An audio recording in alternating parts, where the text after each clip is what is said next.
నీకు మానవత్వం లేదా? కమ్మ సామాజిక వర్గం సెన్సిటివ్గా సున్నితంగా ఒక ఆకుకూర పప్పు వేసుకొని బయటకు వచ్చినప్పుడు కప్పల చొక్క వేసుకొని వచ్చిన కులం కానీ వాళ్ళు రక్త మాంసాలు తినే కులం కాదు.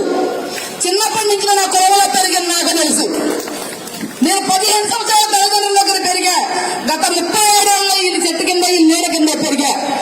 అంత మానవత్వం లేకుండా నువ్వు లెగిసిన కానికి కమ్మ సామాజిక వర్గం అని ఆ వర్గం మీద పడి ఆ రకంగా నాశనం చేస్తావు. అందరూ ఉన్నవాళ్ళు ఉంటారు ఆ కులాల్లో. ఎకరం ఉంది, అరెకరం ఉంది, 2 ఎకరాలు ఉన్నాయి. ఏంటి నువ్వు చేసే పని? ఎవరెకరాలు నువ్వు? పైగా నీ దొడ్లో కట్టేసిన ఆంపోతలను తీసుకొచ్చి ఆ కులంతో మళ్ళీ ఆ కులంకే తిట్టిస్తావా? నీ కోనేమయ్యారు? శ్రీకాకుళం జిల్లా నుంచి వచ్చి బొత్స అంటాడు. నానెప్పుడో చెప్పేశాను పది చెప్పి నాను అది సుచారణ చెప్పేశాను.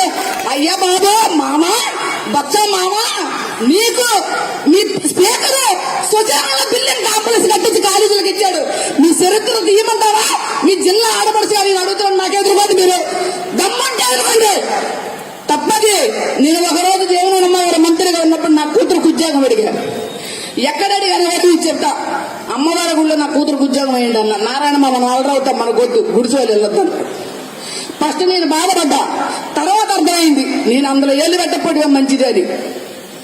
ఎంత నీతి నిజాయితీ ఈ పార్టీలో ఉన్న వాళ్ళని రోడ్డుకు లాగుతావా? ఎవరు నువ్వు?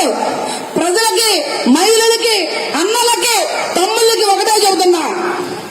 ఈ సందులో ఓటింగ్ తెలుగుదేశం పడింది. రాబోయే రోజుల్లో ఈ సందులో ఏ కులం ఉన్నారు? ఆ కులాన్ని తరి ఓడతాడు, గుర్తు పెట్టుకోండి. తస్మా జాగ్రత్త. జగన్మోహన్ రెడ్డి